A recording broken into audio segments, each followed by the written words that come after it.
Okay. तो देखो, अभी तक हमने फर्स्ट और सेकेंड बुक को कंप्लीट किया है। फर्स्ट बुक RH124 होता है। रेड हैट में RSC SA ये जो मॉड्यूल है इसको हमने कंप्लीट किया है। Red hat certified system administrator, ये जो फर्स्ट मॉड्यूल रेड हैट का होता है उसको हमने कंप्लीट किया है। फर्स्ट बुक है RH124, उसको हमने कवर किया। RH134 इसको हमने कवर किया। इन दोनों बुक्स मिलके फिर आपका जो ग्लोबल एग्जाम होता है वो होता है red hat certified system administrator. ये एग्जाम आप देने के लिए एलिजिबल हो। अभी आप फर्स्ट एग्जाम जा सकते हो, फर्स्ट एग्जाम के लिए आप बुकिंग करने के लिए जा सकते हो और फर्स्ट एग्जाम आप दे सकते हो अभी, ठीक है। अभी जो हम स्टार्ट करने वाले हैं वो सेकेंड एग्जाम का प्रिपरेशन या सेकेंड एग्जाम का ट्रेनिंग हम स्टार्ट करेंगे, जो कि है RSC ही, ठीक है। RSC मतलब रेड हैट सर्टिफाइड इंजीनियर। ये सेकेंड एग्जाम होता है जो आप रेड हैट कर रहे हो। ये पहले एग्जाम का कोर्स हमने कंप्लीट कर लिया है। अभी हम सेकेंड एग्जाम का कोर्स जो होता है वो RSC उसका हम करते हैं। हमेशा याद रखना है RSC SA का एग्जाम जब तक आप क्लियर नहीं करते हो तब तक फिर आप RSC का सेकेंड एग्जाम नहीं दे सकते हो, ठीक है। आप बोलते सर मैं SA का नहीं देता हूँ, डायरेक्टली नेक्स्ट एग्जाम दे देता हूँ, ऐसा नहीं चलता है। आपको पहले RSC से कंप्लीट करना है, उसके बाद ही आप RSC का एग्जाम दे सकते हो। हम RSC SA का एग्जाम जो होता है वो 3 घंटे का एग्जाम होता है और RSC का एग्जाम जो होता है वो 4 घंटे का एग्जाम होता है। ये जो कोर्स है इसके अंदर एक ही बुक है जो कि RH294 नाम से होता है। 294 जिसको एनसिबल ये सब्जेक्ट बोला गया है, बड़ा इंपॉर्टेंट है। आप एनसिबल क्या है, एनसिबल क्यों जरूरी है, विदाउट एनसिबल हम पहले किस तरह से काम करते थे उसको हम कवर करेंगे। उसके बाद फिर एनसिबल का फर्स्ट यूनिट को स्टार्ट करेंगे हम, ठीक है। ओके, तो एनसिबल में आप करियर कर सकते हो क्या, तो उसके कुछ सवाल से उसको हम जानते हैं। उसके बाद फिर एनसिबल क्या एग्जैक्टली उसको हम समझते हैं। तो देखो, एनसिबल क्यों यूज करना है, विदाउट एनसिबल प्रॉब्लम्स क्या होते थे, उस प्रॉब्लम्स को हम पहले डिस्कस करते हैं। उसके बाद फिर एनसिबल का एक्चुअल फायदा क्या है उसको हम कवर करेंगे, ठीक है। सबसे पहले सपोज मेरे पास 100 सर्वर्स है, एक ऑर्गेनाइजेशन है और उस ऑर्गेनाइजेशन के अंदर फिर वो 100 सर्वर्स है। फिर हाँ, 100 सर्वर फिजिकल है या फिर वर्चुअल है, क्लाउड पे है या आपने ही अपने वर्चुअलाइजेशन के सेटअप में वो क्रिएट किया है, या फिर फिजिकल सर्वर्स है। सर्वर्स को ना हमें कॉन्फ़िगर करना होता है। फिर आप बोलोगे कॉन्फ़िगर मतलब क्या, या कॉन्फ़िगरेशन मतलब क्या। कॉन्फ़िगर का मतलब क्या होता है, सपोज लेट्स से कि मुझे 100 मशीन्स के ऊपर एक अपाचे का सॉफ्टवेयर इंस्टॉल करना है, HTTP का एक सॉफ्टवेयर इंस्टॉल करना है, या फिर मुझे 100 मशीन्स के ऊपर स्वैप पार्टीशन क्रिएट करना है, या फिर मुझे 100 मशीन्स के ऊपर एक डेटाबेस कॉन्फ़िगर करना है, ठीक है। तो हम सर्विसेज या कोई प्रैक्टिकल हमें परफॉर्म करना है, कोई एक्टिविटीज हमें परफॉर्म करना है। हो सकता है नॉर्मल एक यूजर भी क्रिएट करना ये हमारा एक्टिविटीज हो, मुझे 100 मशीन्स के ऊपर यूजर क्रिएट करना है। तो इस टास्क को ना हम पहले मैन्युअली करते थे। मैन्युअली मतलब क्या, हर मशीन्स को हम लॉग इन करते और लॉग इन करने के बाद एक एक मशीन्स के ऊपर वो टास्क कंप्लीट करते। सोच के देखो, 100 मशीन्स के ऊपर मुझे वो टास्क कंप्लीट करना है। एग्जाम्पल के लिए हम एक छोटा सा टास्क कंसिडर करते हैं, यूजर क्रिएट करना है। एक हैरी नाम से यूजर मुझे 100 मशीन्स के ऊपर क्रिएट करना है। तो हम क्या करेंगे, हर एक मशीन्स को लॉग इन करेंगे और उस मशीन पे यूजर ऐड कमांड चलाएंगे। फिर दूसरे मशीन को भी लॉग इन करेंगे, फिर यूजर ऐड कमांड चलाएंगे। इस तरह से मुझे 100 मशीन्स के ऊपर सेम एक्टिविटीज करना है। तो सेम एक्टिविटीज करने के लिए हमें वो सारे कमांड चलाने पड़ेंगे। मतलब वो एक मशीन पे जो मैंने कमांड चला यूजर ऐड, वो 100 मशीन तक मुझे कमांड चलाने, 100 कमांड चलाने। तो ये एक्टिविटीज करने के लिए टाइम कंज्यूमिंग टास्क है। मतलब 100 मशीन के ऊपर 100 कमांड चलाने। पहले तो मुझे 100 मशीन को लॉग इन करना है और फिर वो कमांड चलाना है। एक छोटा सा एग्जांपल मैंने बताया। सोच के देखो, मुझे उस यूजर के साथ पासवर्ड भी देना है, तो हर मशीन के ऊपर दो दो कमांड हो गए, user add and pass WD command, ठीक है। तो मुझे अभी 200 कमांड चलाने हैं, 200 कमांड्स मुझे चलाने 100 मशीन के ऊपर, बिकॉज अभी मैं 2 एक्टिविटीज कर रहा हूँ, यूजर क्रिएट करो और पासवर्ड दे रहा हूँ। 200 कमांड चलाने के लिए आपको कितना टाइम लग जाएगा? 2-3 घंटा लग जाएगा उस टास्क को कंप्लीट करने के लिए। या मुझे कोई फायरवॉल के अंदर कोई रूल सेट करना है और 100 मशीन के ऊपर रूल सेट करना है, तो हर मशीन के ऊपर जाके मैं वो कमांड चलाऊं, और फायरवॉल के कमांड्स आपको भी पता है कितने बड़े बड़े, ठीक है। तो इतने सारे कमांड चलाने, या कोई एप्लीकेशन मुझे डिप्लॉय करना है, इंस्टॉल करना है, अपडेट करना है 100 मशीन के ऊपर, तो पहले क्या होता था, मैन्युअली करना पड़ता था। मैंने तो 100 एग्जांपल के लिए बताया, हो सकता है किसी कंपनी में 1000 मशीन हो, तो सोच के देखो, यूजर ऐड भी करना है 1000 मशीन के ऊपर, 1000 कमांड चलाने हैं आपको, ये manually task, time consuming task है। एंड ह्यूमन एरर्स आ सकते हैं। ह्यूमन एरर्स का मतलब, आपने जो फर्स्ट मशीन पे जो एक्यूरेट टास्क परफॉर्म किया, तो क्या गारंटी है कि आप आखिरी तक सेम टास्क परफॉर्म करोगे? कुछ मशीन्स पे आपने कुछ कमांड भी तो मिस कर दिए, जैसे ह्यूमन एरर्स बोलते हैं। तो इसीलिए ये प्रॉब्लम्स ज्यादा हो सकते हैं, ह्यूमन एरर्स ज्यादा हो सकते हैं।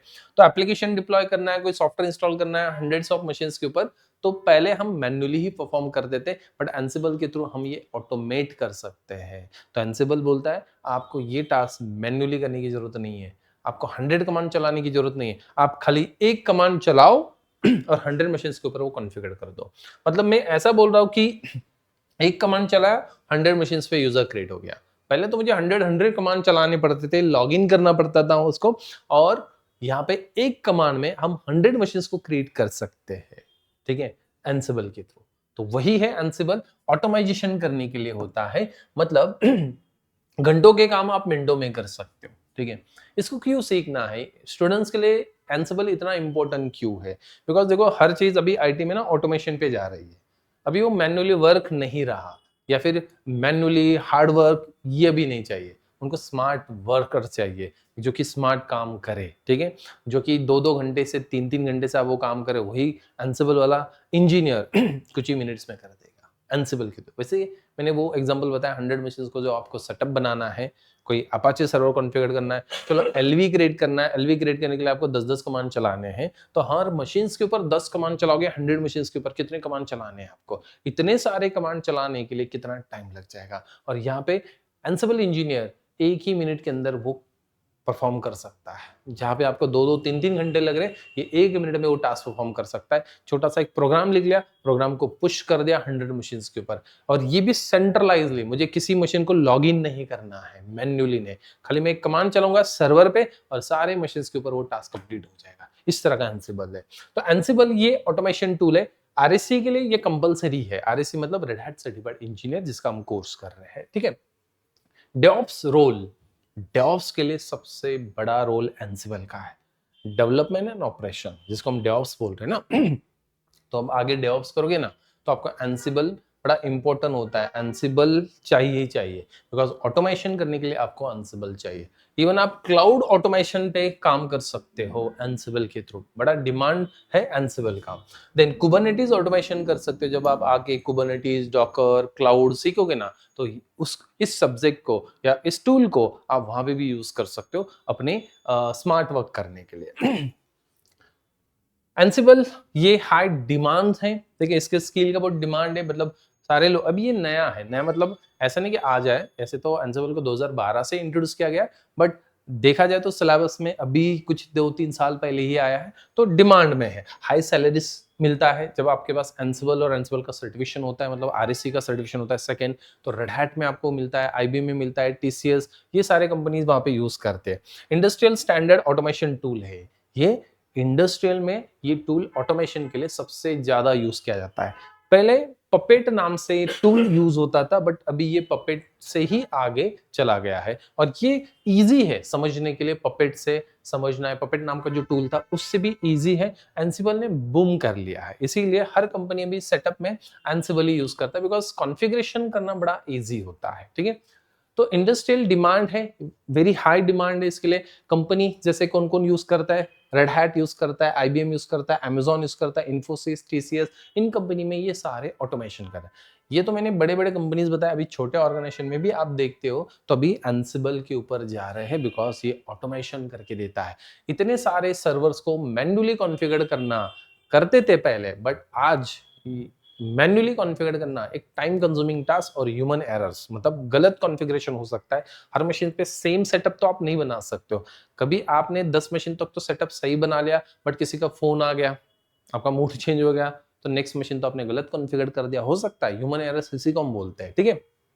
तो ये अभी जो है आज के डेट में, ये जो मैन्युअली एडमिनिस्ट्रेशन का टास्क होता है, सिस्टम एडमिनिस्ट्रेशन का टास्क है, ये आउटडेटेड हो गया। अभी एक-एक मशीन को कौन कॉन्फ़िगर करे? इतना टाइम नहीं है। अभी सब कुछ चीज़ें फ़ास्ट चाहिए। हमें सर्वर चाहिए, फ़ास्ट चाहिए। मुझे एप्लीकेशन कोई होस्ट करना है, मुझे वो फ़ास्ट चाहिए। मुझे पैचिंग करना है, मतलब किसी सर्वर को अपडेट करना है, तो वो फ़ास्ट चाहिए। सर्विस फ़ास्ट चाहिए, और मैन्युअली करोगे तो ये बहुत टाइम लेता है। इतने सर्वर्स 100 मशीन्स या 1000 मशीन्स का अपडेशन करना है, अपडेट करना है आपको। कोई कर्नल अपडेट करना है, कोई अपाचे का सॉफ्टवेयर अपडेट करना है आपको, एचटीटीपी सर्वर का, तो ये मैन्युअली करोगे तो बहुत सारा टाइम लगेगा, और कंपनी को चाहिए फास्ट, ठीक है?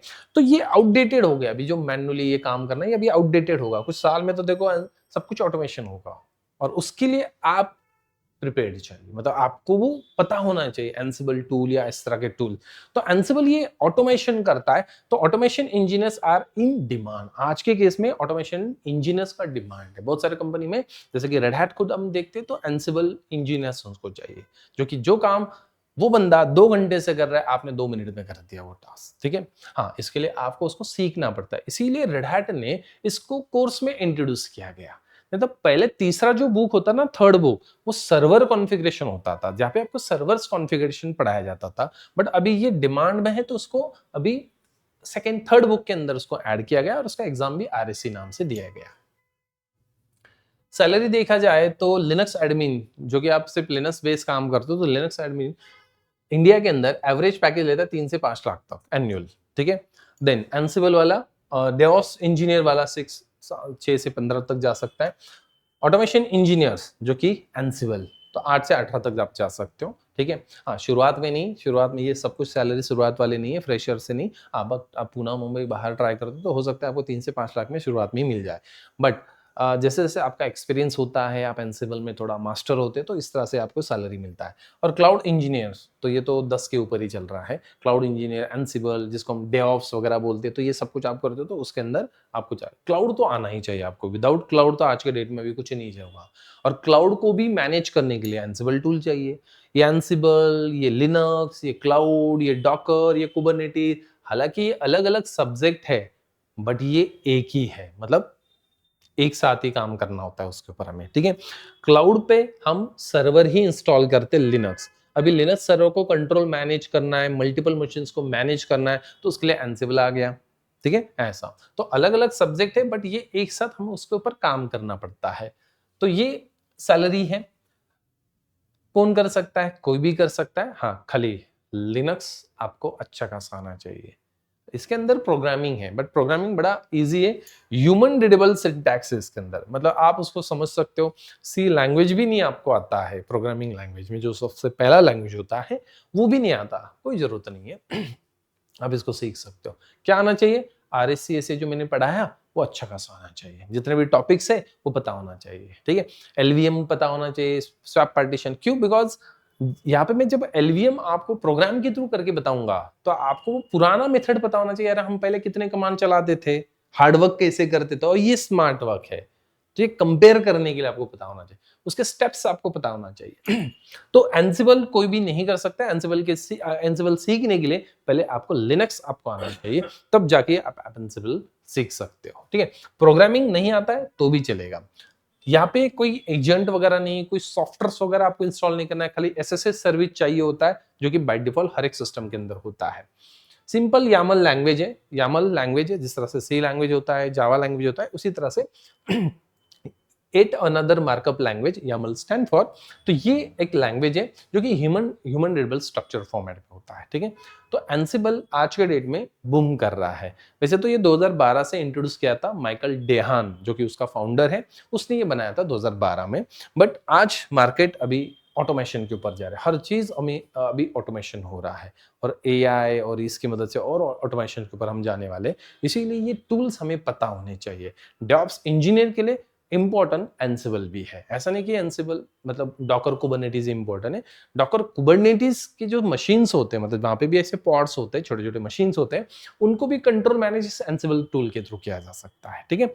या फिर क्लाउड के अंदर भी आप एंसिबल के थ्रू उनके सर्वर्स को, क्लाउड पे जो सर्वर चल रहा है, उसको आप मैनेज कर सकते हो। मशीन्स आप एट अ टाइम बना सकते हो, कॉन्फ़िगर कर सकते हो, बना मतलब कॉन्फ़िगरेशन कर सकते हो आप उसके ऊपर, तो आप रेडी कर सकते हो उन मशीन्स को एंसिबल की मदद से, ठीक है?